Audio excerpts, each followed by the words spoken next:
حضرت عثمان بن عفان رضی اللہ تعالیٰ عنہ، ان کا واقعہ ہے کہ جب یہ ایمان لے کر آئے تو ان کے چچا تھے ابو العباس بن ربی، انہوں نے ان پر بڑا ظلم کیا، انہیں باندھ باندھ کر مارتے تھے۔ طبقات ابن سعد میں ہے، لیکن حضرت عثمان کبھی دین کی دعوت سے پیچھے نہیں ہٹے۔ فرمایا چچا جان جو کرنا ہے تم کر لو، لیکن دین کا پیغام میں آگے پہنچاؤں گا۔ حضرات صحابہ میں ایک صحابی گزرے، حضرت زبیر بن عوام رضی اللہ تعالیٰ عنہ، جب یہ ایمان لے کر آئے ان پر اتنا ظلم ہوا کہ ایک چٹائیوں میں انہیں لپیٹ کر باندھ دیا جاتا اور ایک طرف سے آگ لگائی جاتی، دوسری طرف سے بند کی جاتی، تاکہ وہ دھواں اور وہ گرمائش ان کے چہرے میں اور ناک پر وہ لگے اور وہ دھواں ان کے جسم پہ جائے۔ کبھی ایک طرف سے جھلسا دیا جاتا، کبھی دوسری طرف سے، لیکن حضرت زبیر بن عوام دین سے پیچھے نہیں آئے۔ تو میں عرض کر رہا تھا یہ دعوت و تبلیغ، دین پہ چلنا، دین کی دعوت دوسروں کو پہنچانا، اس میں بڑی آزمائشیں آئی ہیں۔ حضرات صحابہ اور سلف نے ہر قسم کی آزمائشوں کو قبول کیا۔ صحابہ اکرام میں ایک صحابی حضرت خباب ابن ارت رضی اللہ تعالیٰ عنہ، حضرت عمر رضی اللہ تعالیٰ عنہ نے ایک موقع پر جب حضرت بلال حبشی کے ظلم و ستم جو ان پر ہوا تذکرہ کیا تو انہوں نے اپنی کمر سے قمیص ہٹائی اور فرمایا امیر المومنین میرے اوپر بھی بڑا ظلم ہوا ہے۔ حضرت عمر نے جب دیکھا تو خباب ابن ارت کے جسم پہ گوشت نہیں تھا، ہڈیاں موجود تھیں، سارا جسم جل گیا تھا، جسم سیاہ ہو گیا تھا۔ فرمایا خباب یہ کیا ہوا؟ فرمایا امیر المومنین گرم کوئلے ہوتے، انگارے ہوتے، مجھے لٹا دیا جاتا اور ایک وزنی آدمی میرے جسم پہ کھڑا ہو جاتا تاکہ میں حرکت نہ کروں، میرے جسم سے نکلنے والا خون اور میرے جسم کی جو گوشت ہوتی اس کے ذریعے سے انگارے بجھتے، تو اس دوران میرا یہ گوشت بھی جل گیا، کھال بھی جل گئی۔ تو دین کے لیے آزمائشیں، تو حضرات صحابہ اکرام نے دین کی دعوت میں بڑی آزمائشیں برداشت کی۔ مرد تو مرد ہیں، عورتوں پر کتنی آزمائشیں آئیں۔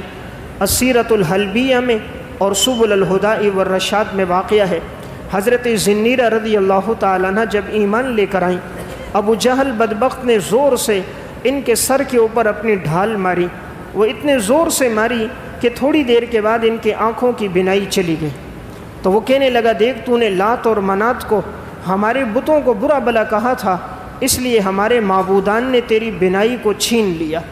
یہ صحابیہ بڑی غریب تنگ دست صحابیہ تھی، آنکھوں کی بینائی چلی گئی، اس وقت اٹھیں، 2 رکعت نماز پڑھی، سجدے میں گئیں، اللہ کے سامنے رونے لگ گئیں کہ یا اللہ تیرا جو فیصلہ ہے میں راضی ہوں، لیکن یہ لوگ کہتے ہیں کہ لات اور منات نے تیری بینائی چھین لی، اے اللہ تو میری بینائی لوٹا دے، پتہ چل جائے کہ بینائی کا لینا اور دینا میرے رب کا امر ہے، یہ لات اور منات کے بس میں نہیں ہے۔ حضرت زنیرہ نے ابھی سر اٹھایا سجدے سے، اللہ نے حضرت زنیرہ کی بینائی کو لوٹا دیا۔ تو دین کے لیے آزمائشیں حضرات صحابہ اور سلف پر آئیں۔ انہی صحابیات میں ایک صحابیہ ام شریک رضی اللہ تعالیٰ عنہ ہے، ان کا واقعہ علامہ ابن جوزی نے صفۃ الصفوہ میں لکھا۔ ان کو مشرکین باندھ دیتے تھے، ہاتھ پاؤں بندھے ہوئے ہوتے لے کر جاتے، تو کہا جس جگہ وہ رک جاتے اپنی سواریوں کو باندھتے، حضرت ام شریک کہتی ہیں مجھے گرمی میں ڈال دیتے، ہاتھ بھی بندھے ہیں، پاؤں بھی بندھے ہیں، عرب کی تپتی ہوئی گرمی ہے، مجھے لٹا دیتے، پانی پینے تک کے لیے مجھے نہیں دیتے تھے۔ ایک دفعہ ایسا ہوا پیاس کی شدت بہت زیادہ تھی، میں نے اللہ سے دعا کر دی کہ یا اللہ مجھے پانی کی طلب ہے۔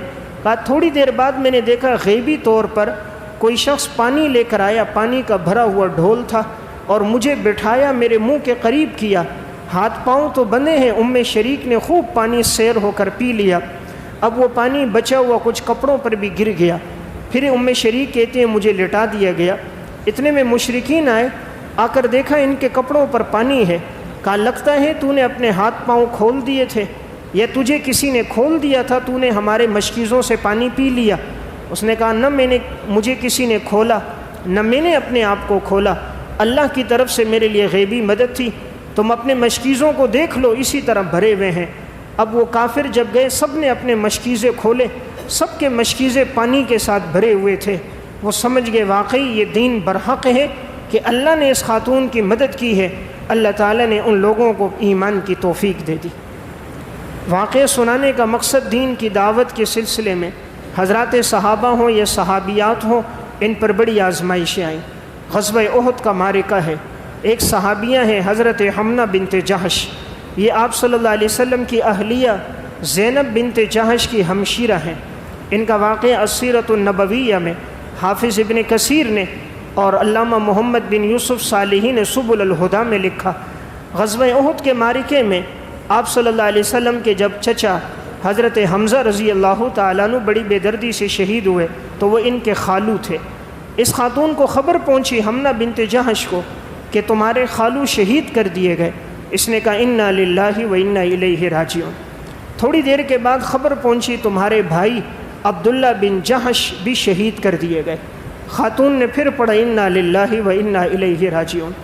کچھ دیر کے بعد خبر پہنچی تمہارے شوہر مصعب ابن عمیر رضی اللہ تعالیٰ عنہ بھی شہید کر دیے گئے۔ اب برداشت نہ ہوا، ایک غیر اختیاری طور پہ ایک چیخ نکل گئی۔ تو آپ صلی اللہ علیہ وسلم کو پتہ چلا، آپ نے فرمایا اس خاتون نے ہر بات کو برداشت کیا، لیکن شوہر کا صدمہ تو بہت بڑا صدمہ ہوتا ہے، شوہر کا غم تو بہت بڑا غم ہوتا ہے کہ کتنی تکلیفیں ہیں۔ ایک دن میں 3 جنازے اٹھ گئے، یہاں خالو کا جنازہ، وہاں بھائی کا جنازہ، اور ادھر خاوند مصعب ابن عمیر کا جنازہ۔ یہ مصعب ابن عمیر وہ صحابی تھے، آپ صلی اللہ علیہ وسلم ان کا تذکرہ کرتے تھے۔ جب تک یہ ایمان نہیں لائے تھے ان کے بال بڑے بڑے خوبصورت بال تھے، سب سے مہنگا لباس پہنتے تھے، سب سے بہترین خوشبو لگاتے تھے، دور تک محسوس ہوتا تھا مصعب ابن عمیر نے خوشبو لگائی ہے۔ جب یہ ایمان لے کر آئے، طبقات ابن سعد میں واقعہ ہے، ان کی والدہ کو قبیلے والوں کو پتہ چلا، انہوں نے اس کو قید کر دیا، بڑی تکلیفیں دی، آزمائشیں دی۔ مصعب ابن عمیر نے ایمان نہیں چھوڑا، اور جب ان لوگوں نے چھوڑ دیا تو پہلی دفعہ جب ہجرت ہوئی حبشہ کی طرف، مصعب ابن عمیر رضی اللہ تعالیٰ عنہ حبشہ کی طرف چلے گئے، اور وہاں بھی بڑی تنگدستی کے حالات تھے۔ جب واپس آئے بہت کمزور ہو گئے تھے، تو اس وقت والدہ نے دیکھا تو پھر والدہ نے ان کو چھوڑ دیا۔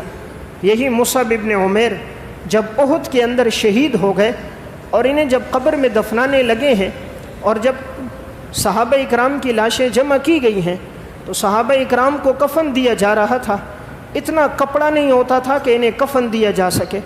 یہ مصعب ابن عمیر تھے، ایک کپڑا تھا، سر کی جانب کفن ڈالتے پاؤں کھل جاتے، پاؤں کی جانب کفن ڈالتے سر کھل جاتا۔ اس موقع پر حضور نے بھی دیکھا اور آپ صلی اللہ علیہ وسلم کی آنکھوں میں بھی آنسو آ گئے کہ یہ وہ مصعب ابن عمیر تھا، جب خوشبو لگاتا تھا میلوں دور پتہ چلتی تھی، لباس پہنتا تھا سب سے اعلیٰ، لیکن آج دن ایسا آیا کہ اس کے لیے کفن کی چادر کوئی نہیں۔ آپ نے فرمایا یہ کپڑا اس کے چہرے پر اور سر پہ ڈال دو، اور اس کے پاؤں پر ازخر گھاس ڈال دو۔ چنانچہ وہ گھاس ڈال دی گئی، اور اس طرح حضرت مصعب ابن عمیر رضی اللہ تعالیٰ عنہ کی تدفین ہوئی۔ قربانیاں تو صحابہ نے دیں، مجھے اور آپ کو دین تو ماں کی گود میں ملا، ہم نے دین کے لیے تو وقت دینے کے لیے تیار نہیں۔ کوئی کہہ دے 3 دن کے لیے نکلو، 40 دن نکلو، دین پر آؤ، اولاد کو دین سکھاؤ۔ آج کا مسلمان کہتا بیٹا حافظ بنا، کھائے گا کہاں سے؟ یہ بیٹا دیندار بنا، یہ کھائے گا کہاں سے؟ یہ مولوی بنا، اس کا رزق کہاں سے ہوگا؟ تو ہم اولاد کو دین سکھانے کے لیے تیار نہیں، جائے کہ ہم خود دین پر آئیں، اولاد کو دین کی دعوت دیں۔ آج بچہ اسکول، کالج یا نوکری پر نہ جائے، سب پوچھتے ہیں۔ اگر بیٹا نماز نہ پڑھے کوئی نہیں پوچھتا بیٹا تو نے نماز کیوں نہیں پڑھی۔ بیٹے سے 20 روپے کا کپ ٹوٹ جائے ماں باپ غصہ کریں گے، اللہ کا حکم نماز چھوڑ دے کبھی غصہ نہیں کریں گے۔ ہماری نظر میں دنیا کا نقصان نقصان ہے، دین کا نقصان نقصان نہیں، کیونکہ ہمارا ایمان مادیت پر ہے، اسباب پر ہے۔ خالق کائنات سے تو تعلق ٹوٹ گیا۔ آزمائشیں میں بتا رہا تھا صحابہ پر کتنی آئیں، یہی غزوہ احد کا معرکہ ہے۔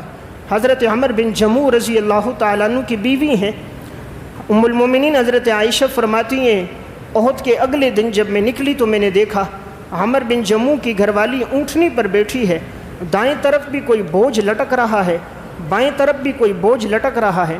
میں ان کے قریب گئی اور میں نے پوچھا کہ یہ دائیں اور بائیں کیا ہے؟ انہوں نے سواری کو بٹھایا اور فرمانے لگی ام المومنین حضرت عائشہ سے، کہا کل میرا خاوند بھی شہید ہو گیا عمر بن جموع، میرا بیٹا بھی شہید ہو گیا عبداللہ، میرا بھائی عبداللہ بھی شہید ہو گیا، اور میرا بیٹا خلاد بھی شہید ہو گیا۔ یہ جو دائیں بائیں ہیں یہ 3 لاشیں ہیں، ایک میرے شوہر کی لاش ہے، ایک میرے بھائی کی لاش ہے، ایک میرے بیٹے کی لاش ہے۔ 3 جنازے ایک دن میں گھر سے اٹھ جانا آسان کام نہیں ہے۔ آج دودھ پیتا بچہ انتقال کر جائے، ضبط کے بندھن ٹوٹ جاتے ہیں، اور جہاں ایک ایک دن میں 3 جنازے اٹھ جائیں، شوہر کا جنازہ، بیٹے کا جنازہ، بھائی کا جنازہ، لیکن زبان پہ اف نہیں، زبان پہ کوئی ناشکری کا، شکوے کا کوئی جملہ نہیں۔ کیا ایمان تھا ان صحابیات کا! جب اپنے شوہر کو آگے لے جانے لگی تو سواری آگے نہیں جا رہی تھی، کوشش کی، ان کا یہ چاہتی یہ تھی کہ میں اپنے شوہر کو اپنے گھر کے قریب جو جگہ ہے وہاں دفنا دوں۔ سواری آگے نہ جانے لگی، سواری پیچھے کی طرف مڑ رہی تھی، حضور کے پاس آئی۔ آپ صلی اللہ علیہ وسلم نے پوچھا تمہارے شوہر جب گھر سے نکلا تھا کیا دعا کی تھی؟ کہا انہوں نے دعا کی تھی یا اللہ مجھے گھر دوبارہ نہیں لوٹانا۔ فرمایا اب یہ سواری اسی لیے گھر نہیں جا رہی، اب اسے لوٹاؤ، اسے احد کے دامن میں ہی دفنائیں گے۔ چنانچہ احد کے دامن میں جہاں 70 صحابہ کی قبریں بنی، وہیں حضرت عمر بن جموح رضی اللہ تعالیٰ عنہ کی قبر بنی۔ یہ وہی صحابی ہیں جو پاؤں سے لنگڑے تھے۔ بدر کے معرکے میں بیٹوں نے کہا کہ آپ شریک نہ ہو، آپ تو معذور ہیں، آپ شریک نہ ہو، یہ رہ گئے۔ احد کا معرکہ یا پھر جانے لگے، بیٹوں نے پھر کہا آپ نہ جاؤ، حضور کے پاس گئے۔ آپ صلی اللہ علیہ وسلم نے فرمایا تم معذور ہو، تمہارے لیے حکم نہیں ہے اگر نہ جاؤ۔ فرمایا نہیں یا رسول اللہ، میں احد کے دامن میں جنت کی خوشبو پاتا ہوں، میں احد کے دامن میں جنت کی خوشبو پاتا ہوں، یا رسول اللہ مجھے اجازت دیں۔ آپ نے فرمایا ٹھیک ہے جاؤ۔ پھر جب یہ شہید ہو گئے، آپ نے فرمایا میں نے دیکھا ہے اب اسے کہ یہ جنت میں اپنے اسی لنگڑے پاؤں کے ساتھ چل رہا ہے، اور اللہ نے اس کے پاؤں کو ٹھیک کر دیا۔ 40 سال کے بعد حضرت امیر معاویہ کا دور خلافت آیا۔ سبل الہدى والرشاد میں اور السیرۃ الحلبیہ میں واقعہ، حضرت جابر بن عبداللہ کہتے ہیں جہاں ان کی قبریں تھیں وہیں سے ایک نہر کھدوانا تھی، تو حضرت امیر معاویہ نے کہا جس کی قبریں ہیں، جو رشتہ دار ہیں وہ آ جائیں تاکہ ان کی لاشوں کو ایک طرف منتقل کیا جائے۔ نہر کو کھدوایا جا رہا تھا حجاج کرام کے لیے۔ جابر بن عبداللہ کہتے ہیں ایک ہی قبر میں میرے والد کو بھی دفنایا تھا، اسی قبر میں عمر بن جموح کو بھی دفنایا تھا۔ جب ہم نے قبر کھولی تو میرے والد کا چہرہ بھی صحیح سلامت تر و تازہ تھا، اور جب عمر بن جموح کو ہم نے دیکھا زخمی تھے اور ان کا ہاتھ ان کے زخموں پہ تھا، کہا جیسے ہم نے ہاتھ تھوڑا سا ہٹایا تو تازہ خون نکلنا شروع ہو گیا۔ 40 سال کا عرصہ گزر گیا ہے لیکن جسم میں ذرا برابر تغیر نہیں آیا۔ تو جو دین کے لیے قربانیاں دیتے ہیں، مٹی کی کیا مجال پھر ان کے جسم کو کھا جائے۔ تو میں عرض کر رہا تھا دین کی دعوت میں قربانیاں صحابہ نے دی، دین کے سلسلے میں قربانیاں جناب رسول اللہ صلی اللہ علیہ وسلم نے دی۔ ہر قسم کی آزمائشیں، تکلیفیں آئی ہیں، چاہے وہ تکلیفیں آپ کی ذات تک تھیں، چاہے وہ صحابہ اکرام تک تھیں۔ دین کے سلسلے میں تکلیفوں کا اندازہ اس سے کرو، حضرت سمیہ رضی اللہ تعالیٰ عنہ ایمان لائی، سب سے پہلی خاتون اسلام کے لیے شہید ہوئی۔ ابو جہل بدبخت نے ایک نیزہ لیا اور ان کی شرمگاہ میں مارا، اسی سے حضرت سمیہ رضی اللہ تعالیٰ عنہ کی شہادت۔ ان کے شوہر تھے یاسر، بہت آزمائشیں آئیں، اور ان کے بیٹے عمار۔ آپ صلی اللہ علیہ وسلم جب وہاں سے گزرتے تھے آپ فرماتے تھے آل یاسر صبر کرو تمہارا ٹھکانہ جنت ہوگا، آل یاسر صبر کرو تمہارا ٹھکانہ جنت ہوگا۔ تو میں عرض کر رہا تھا حضرات صحابہ اکرام کی دین کے سلسلے میں بڑی آزمائشیں اور قربانی ہیں۔ انہوں نے جب ایمان لایا، چاہے انہیں مال قربان کرنا پڑتا ہو، جان کی قربانی دینی ہوتی ہو، وہ ہر قسم کی قربانیوں کے لیے تیار رہے۔ ان کی زندگیوں میں وہ وقت بھی آیا۔ سعد بن ابی وقاص رضی اللہ تعالیٰ عنہ فرماتے ہیں کہ ایسے دن آئے جب ہم شیب ابی طالب میں تھے، ہمارے پاس کھانے کے لیے کچھ نہیں ہوتا تھا، کئی دن گزرے کچھ نہ ملا۔ میں پیشاب کرنے لگا تو پیشاب سے مٹی ہٹی، نیچے سے ایک چمڑا نظر آیا، میں نے اس چمڑے کو لیا، میں نے اس کو پانی میں دھو لیا، خشک کر دیا، پتھر پہ رکھ کر اس کو میں نے پیسا۔ جب وہ بالکل پس گیا پھر میں نے اس کو لے کر پھانکا اور اوپر سے پانی کا ایک گھونٹ پی لیا تاکہ تھوڑی سی بھوک دور ہو جائے۔ ہماری زندگی کا کوئی دن ایسا نہیں کہ ہمیں خشک چمڑے کھانے کی نوبت آئی ہو، ہماری زندگی کا کوئی دن ایسا نہیں کہ ہمارے جسم پر دین کی خاطر کسی نے پتھر مارے ہوں۔ ہم تو جہاں جاتے ہیں اکرام ہوتا ہے، بستر کھلتا نہیں ہے، دسترخوان بچ جاتا ہے۔ ہم تو جہاں جاتے ہیں ہمارا اکرام ہے۔ دعوتیں دین کے لیے پیغام، وہ تو قربانیاں تو صحابہ کی تھی۔ ایک دعوت ہوتی تھی اللہ کے راستے میں دے دو، قرآن کی آیت اتری، من ذا الذی یقرض اللہ قرضا حسنا، کون ہے جو اللہ کو قرض دے گا؟ صحابی حضرت ابو الدہداء رضی اللہ تعالیٰ 600 درختوں پر مشتمل مدینہ میں باغ ہے، اس وقت کی سب سے بڑی معیشت باغ ہوتا تھا۔ اور باغوں میں کھجور کا باغ سب سے بڑی معیشت کا ذریعہ تھا. گئے ہیں باغ کے اندر بھی نہیں گئے اور کہا یا رسول اللہ نے فرمایا کون قرض دیتا ہے؟ میں آپ کو گواہ بناتا ہوں، میں نے باغ اللہ کے نام پہ قرض دے دیا. گھر والی بچوں کے ساتھ اسی باغ میں، اب سر چھپانے کے لیے جگہ کوئی اور نہیں، آواز دی اور کہا ام دہدہ باہر آؤ، میں نے اللہ کو یہ باغ قرض دے دیا. حضرت ام دہدہ نے سامان اٹھایا، بچوں کو لیا، باہر آئیں، خوش ہو گئیں. واہ واہ، ابو دہدہ کیا کہنا، ابو دہدہ کیا کہنا، تم نے جو سودا کیا وہ تو بڑے نفع والا سودا ہے، بڑے نفع والا سودا ہے. قرآن کی ایک آیت سن کر 600 درختوں پر مشتمل باغ دے دیا. آج تو ہم 100 روپے خدا کے نام پر دینے کے لیے تیار نہیں ہوتے. رب کے نام پر دینے کی باری آتی ہے، جیب میں سکے تلاش کرتے ہیں. 2 روپے 5 روپے کا سکہ ہو تو دے دیں. خدا سے لاکھوں مانگتے ہو. اس رب نے بغیر صلاحیتوں کے اتنا دے دیا، اس کے نام پہ خرچ کرنے کے لیے تیار نہیں ہوتے. کبھی انسان تھوڑی دیر سوچے تو صحیح، میرے اندر صلاحیتیں کون سی تھیں، میری استعدادیں کون سی تھیں جو رب نے مجھے اتنا نوازا. اگر رب العالمین ہمیں پرکھ پرکھ کر دیتا تو ہمارے لیے تو کھانا بھی مشکل ہو جاتا. جب رب نے دیا خوب ہے تو رب کے نام پر دینا بھی خوب ہے. تو میں عرض کر رہا تھا حضرات صحابہ اکرام کا تذکرہ کہ دین کی دعوت کے سلسلے میں انہوں نے بڑی قربانیاں دیں. کہاں کہاں تک وہ لوگ پہنچے، سکھر تک صحابہ کی قبریں بنی. سکھر کا سفر ہوا، عمر بن عبسہ رضی اللہ تعالیٰ عنہ کی قبر سکھر میں موجود ہے. کہاں سعودیہ، کہاں سکھر. نہ اس دور میں جہاز، نہ آرام دہ گاڑیاں، نہ ریل گاڑی کا سفر، نہ سواریاں، نہ سڑکیں. اونٹنی جیسی بے قرار سواری، عرب کی تپتی ہوئی گرمی، سنگلاخ وادیوں کا سفر، کبھی کھانے کو ملا کبھی نہ ملا، لیکن وہ لوگ پشاور تک، سکھر تک دین پہنچانے پہنچ گئے. ہم نے تو اپنے گھر کے ساتھ والے کو دین کی دعوت نہیں دیتے. تھوڑی دیر کے لیے سوچیں، زندگی کے 50 سال گزر گئے، کسی کو مسجد کا رخ کروایا، داڑھی میں سفید بال آ گئے، کیا ہماری دعوت پر کوئی ایمان لے کر آیا؟ کیا کسی بے نمازی کو نمازی بنایا؟ ہم تو اپنے بچوں کو بھی نماز کا نہیں کہتے. قرآن کہتا ہے وَأْمُرْ أَهْلَكَ بِالصَّلَاةِ وَاصْطَبِرْ عَلَيْهَا لَا نَسْأَلُكَ رِزْقًا نَحْنُ نَرْزُقُكَ وَالْعَاقِبَةُ لِلتَّقْوَىٰ. اپنے گھر والوں کو نماز کا حکم دو، نماز پہ جمے رہو. ہم تم سے رزق کا سوال نہیں کرتے، تمہیں ہم رزق دیں گے. اللہ فرماتا ہے میں تمہیں رزق دوں گا. اس لیے جو نمازی ہوتا ہے رب العالمین اس کے رزق میں برکت ڈال دیتا ہے. بے نمازی کے رزق میں برکت نہیں ہوتی. کثرت ہوتی ہے، زیادہ ہوتا ہے، برکت نہیں ہوتی، سکون اور اطمینان نہیں ہوتا، اولاد فرما بردار نہیں ہوتی، لا علاج بیماریوں میں مبتلا ہو جاتا ہے، مال اب خدا اپنے راستے میں قبول نہیں کرتا. تو میں عرض کر رہا تھا صحابہ کی جس عنوان سے آپ قربانیاں دیکھو، جانی دیکھو، مالی دیکھو، ہر موقع پر آپ صلی اللہ علیہ وسلم کا صرف اعلان ہوتا تھا، وہ ہر چیز کے لیے تیار ہوتے تھے. جس وقت خندق کا معرکہ تھا، غزوہ احزاب، تمام دشمنوں نے مل کر مسلمانوں پر حملہ کیا. آپ صلی اللہ علیہ وسلم نے خندق کھودنے کا حکم دیا. 5-5 6-6 فٹ گہری خندق کھودی جا رہی ہے، ہتھیار بھی نہیں ہے، اسباب کھودنے کے لیے موجود نہیں ہے. ایسے حالات آ گئے کہ کھانے کو کچھ نہ ملا تو پیٹ پہ پتھر باندھ دیے گئے. ہماری زندگی کا کوئی دن ایسا نہیں کہ ہم بھوکے رہے ہوں، پتھر باندھنا تو دور کی بات. آپ کی زندگی کے ایسے ایام بھی آئے پیٹ پہ پتھر باندھے. پھر آپ صلی اللہ علیہ وسلم صحابہ سے پوچھ رہے ہیں بتاؤ تمہاری کیا رائے ہے، دشمن نے حملہ کر دیا، کیا کریں گے؟ ایک انصاری صحابی اٹھتے ہیں، یا رسول اللہ آپ جو حکم دو گے ہم اس کے لیے تیار ہیں. آپ فرماؤ گے سمندروں میں چھلانگ لگا دو، ہم چھلانگ لگا دیں.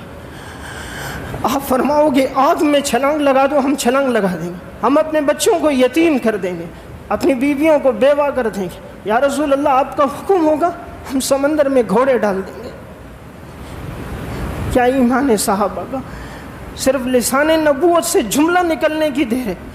یا رسول اللہ آپ حکم دو سمندر میں گھوڑے ڈال دیں گے، آگ میں چھلانگ لگا دیں گے اگر آپ کا حکم ہوگا، بیویوں کو بیوہ کر دیں گے، بچوں کو یتیم کر دیں گے. تو میں عرض کر رہا تھا دین کے دعوت کے سلسلے میں قربانیاں صحابہ نے دی. یہ دین ہم تک پہنچا بڑی مشقت سے پہنچا. 1,44,000 صحابہ، 10,000 کی قبریں مدینہ میں، صرف 10,000 کی قبریں. یہ 1,34,000 کہاں چلے گئے؟ ابو ایوب انصاری قسطنطنیہ میں قبر بنی. قسطنطنیہ کہاں، عرب کہاں؟ دین کے لیے جب یہ لوگ نکلے ہیں پھر لوٹ کر نہیں آئے. کسی کے 10-10 سال گزر گئے، کسی کے 15-15 سال گزر گئے، بیابانوں میں گئے، جنگلات میں گئے، اللہ کے دین کو پہنچائے. اب یہ ہماری بھی ذمہ داری ہے اس دین پر خود بھی آنا ہے اپنی اولاد کو بھی دین پر لانا ہے۔ اسباب کی وجہ سے اولاد کو محروم نہ کرو۔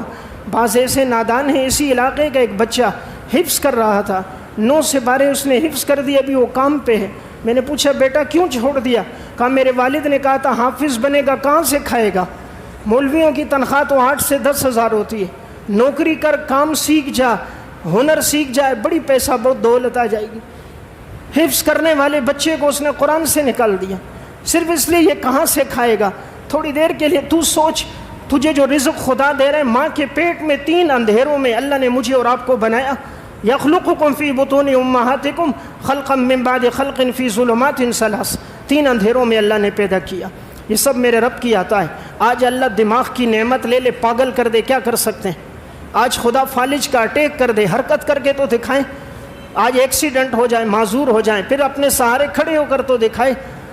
آج سیلاب آ جائے، آج آگ لگ جائے، آج زلزلہ آ جائے، کل تک وہی تھے جو تقسیم کرتے تھے، آج وہ کشکول لے کر بھیک مانگ رہے ہوتے ہیں۔ یہ سب میرے رب کی عطا ہے، اللہ کا شکر کرنا چاہیے۔ اولاد کو کبھی دین سے محروم نہ رکھیں۔ کوئی بچہ دین پڑھنا چاہے، اللہ کے راستے میں وقت لگانا چاہے، اسے اجازت دے۔ وہ دین پر آئے گا، آپ کا فرما بردار ہوگا، وہ دین سیکھے گا، آپ کا صدقہ جاریہ ہوگا۔ آپ دنیا میں نہیں ہوں گے، وہ نماز پڑھے گا، آپ کے لیے دعا کرے گا، وہ قرآن اٹھائے گا، دعا کرے گا۔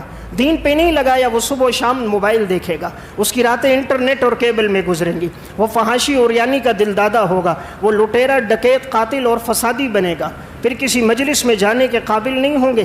کوئی کہے گا فلاں کا بیٹا ہے جو فلاں ڈکیتی میں مصروف تھا۔ اس لیے بچہ نیک ہوگا، آنکھوں کی ٹھنڈک بنے گی، ملک اور ملت کا پاسبان ہے۔ بیٹا 2 لاکھ روپے تنخواہ لائے لیکن آپ کو جواب دے، آپ کے گریبان میں ہاتھ ڈالے، آپ سے بدتمیزی کرے، اس 2 لاکھ کی کیا حیثیت؟ وہ 10,000 لائے لیکن اس کی آنکھیں جھکی ہوئی ہوں، آپ کے سامنے اف نہ کرے، آپ کے اشارے پر مر مٹنے کے لیے تیار ہو۔ یہ 10,000 اس 2 لاکھ پر بھاری ہیں، تو پیسے کی مشین نہ بنائے، اعمال کی مشین بنائے۔ تو رائیون اجتماع بھی قریب آ رہا ہے، 10 تاریخ کو اجتماع ہے، یہاں سے بھی 8 تاریخ کو گاڑی نے جانا ہے۔ اللہ تعالیٰ نے جس کو توفیق دی ہے، جس کے لیے ممکن ہے، اللہ کے راستے میں خود بھی وقت لگائے، اور اگر جانا مشکل ہو، جو ساتھی جا رہے ہوں ان کے ساتھ بھی مالی تعاون کرے، اور اگر یہ بھی نہ ہو سکے انہیں اپنی دعاؤں میں یاد رکھے کہ جو دین کے سلسلے میں دعوت دے رہے ہیں، اللہ سب کی دعوتوں کو اپنے دربار میں قبول فرمائے، اور اللہ اس اجتماع کو ہدایت کا ذریعہ بنائے۔ وآخر دعوانا ان الحمد للہ رب العالمین۔